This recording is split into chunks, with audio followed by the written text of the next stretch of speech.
Welcome to the first Q&A of tonight. It's part of the Ake Dikhea Festival of Romani Film, which takes place from 19th November to 23rd November. And it's the fourth edition, but for the very first time just online. My name is Dag Lode. I'm part of the organizational team of the festival, and I'm speaking here from the Berlin Kreuzberg Club SO36.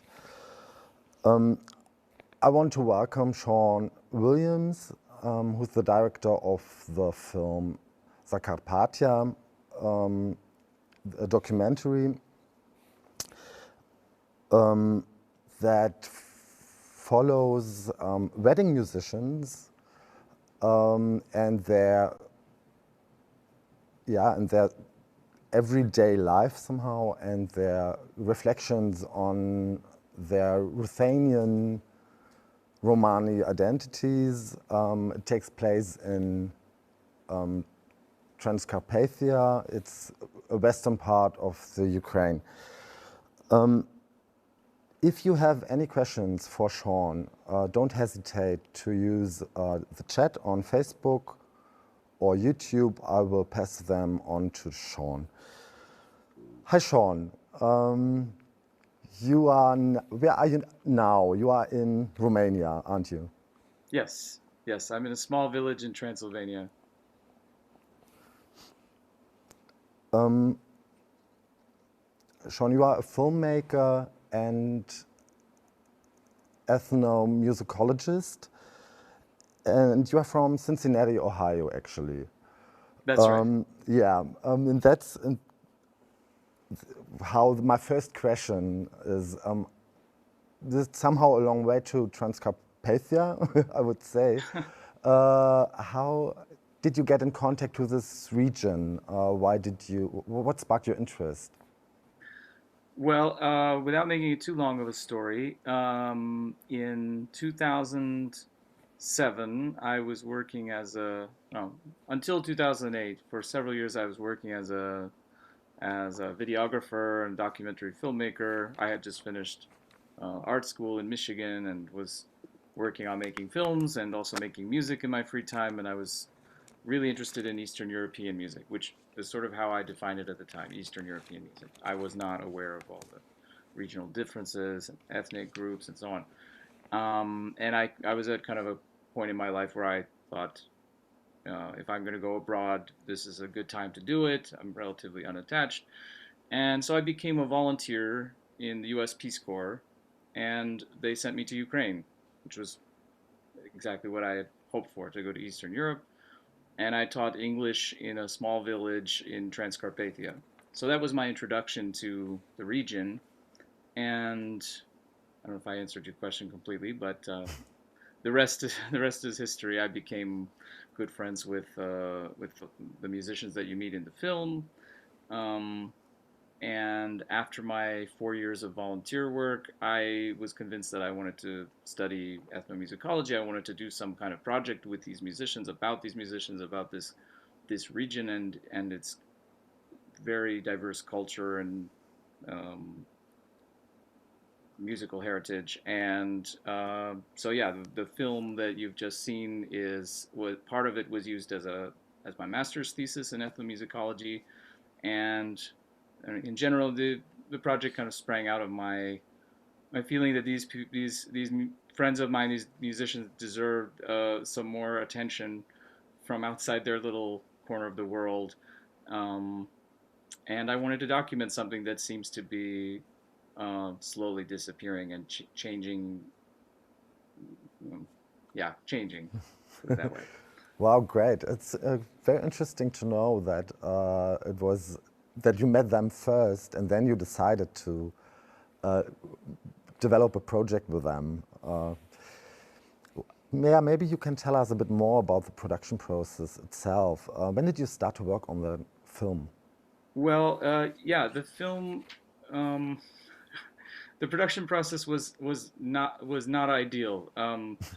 I would say not professional, in that I had no budget.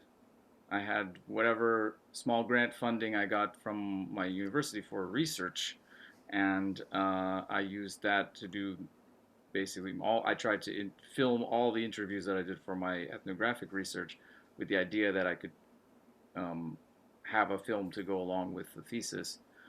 But it took a long time. I had no team, so I did all the filming myself. I was asking the questions and I was behind the camera, which presents difficulties. I was the sound person, which, other problems resulting from that. A lot of batteries to remember to change, and, a lot of little mistakes along the way because I didn't have a team to support me. But I think the positive side of working alone in this no budget way was that I had a very intimate space with with which in which to work with these musicians. They were already, most of them knew me already quite well, so I feel that it was nice that it was just me and my friend talking, and I didn't have a crew around me with lights and holding microphones over them, and all these things that kind of change this space and tend to make people uncomfortable, tend to change the way that people respond to interview questions. So I think that was the only really positive thing, positive side of working alone and working with limited resources like that, is that I think the material came out very very sincere and um, yeah, intimate in a way. Yeah, exactly. That is noticeable because the interviews take place mostly in very, private rooms, and this as well creates an intimacy somehow and makes us as spectators, or brings us near as spectators to the persons. What would you say within the whole process? What did surprise you the most? Within the The whole, filmmaking process, yeah, the whole, within yeah. the whole process. I think what surprised me most, it's one of the things that I ended up highlighting in the film, um, is this what seems to be a kind of paradox of self-identification, that you have that it's quite common for people in this multi-ethnic region to identify, for example, as Roma, um, in one context, and then also in this, even in the same sentence, to say, "But I'm not really Roma because I don't speak the language." And so, what you see is that you know, identity for these people, and I'd say for us as well, but we don't think about it that way often. It is tied to various contexts in which we live, um, and I think there are cultural factors at play in terms of why people in Transcarpathia tend to associate their identity foremost with language rather than with heritage. Um, but yeah, I think it present. I didn't want to present any answers to these questions, but just to kind of put them out there, because this is the reality, that it's not a there's no clear definition, and there doesn't need to be kind of clear definition of our Yeah. identities. And I think we all put on various identities when we go into different contexts. Right now, I'm in the filmmaker identity. When I'm teaching a class of children, I'm in a teacher identity, and I'm aware of how people see me in that context, and I might shape myself differently. I think we all do that, but in the film, we see, I don't know, a different side of that. Yeah. Yeah, for me as spectator, it was as well, or it is as well, a very strong part of the film, this reflection on what means cultural belonging. And in which situation, yeah, as you have said already, in which situation do I belong to what semiotic system, I would say even. Hmm. With that, directly a question I had from the first minute I saw the film. You are dealing with five different languages. It's Hungarian, Ukrainian, Russian, Romanes, and did I forget something? And Romanian. Romanian, of course, Yeah. Romanian. How did this work? Do you speak all these languages? Um, I do not speak Romanes fluently. I can understand, I can speak at a basic level. I've taken some classes. I've spent a lot of time with native speakers and they've tried their best to teach me. Hungarian, I also have a very basic level. So those are the two languages that I needed to, that presented some difficulties in doing the interviews because I wanted, from the start, I said I prefer to have people speak in the language with which they identify most. Um, so for the interviews in Hungarian and in Romanes, I had a friend come with me to help me do the actual questions and so on, and then later to help with transcribing and translating. But the rest, Ukrainian, Russian, Romanian, I learned those languages over the last 15 years. Wow, wow, amazing. Uh, what I asked myself when I saw your film, do you somehow can see maybe a structure or a logical system in which situation protagonists use which language or which language not, and by what reason maybe? Because they are all multilingual, Yeah. or the most of them at least. Well, I mean, I think the code switching that happens, that I don't know if we see that in the film per se, but that happens in sort of day-to-day life in this multi-ethnic, multilingual region is very much like what you would see in a big city like Berlin or something, um, where there are multiple languages at play.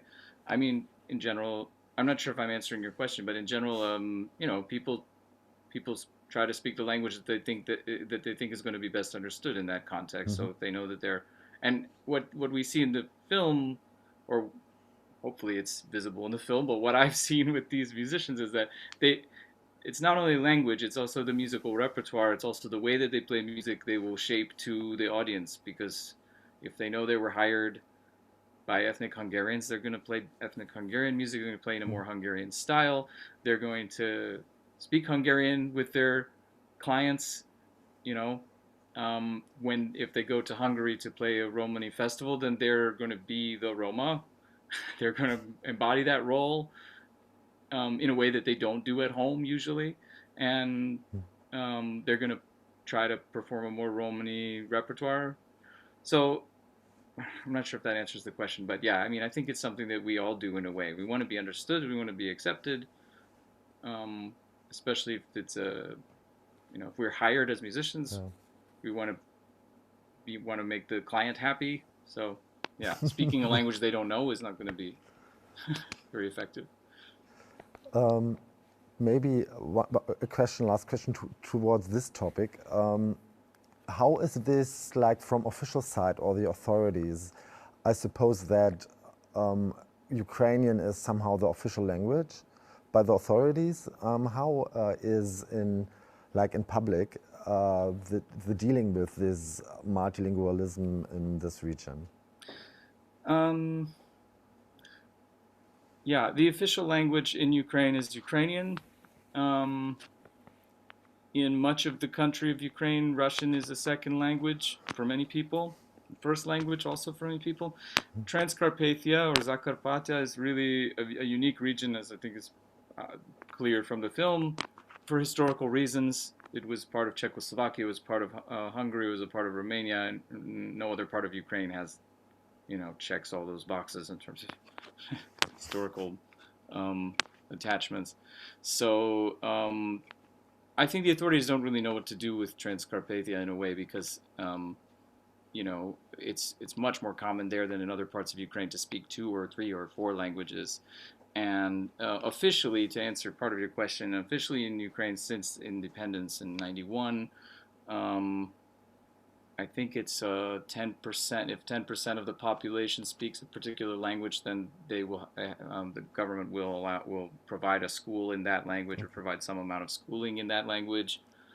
Um, so there are some, yeah, and as far as at the bureaucratic level, there is some assistance given to or support for ethnic minorities and minority languages.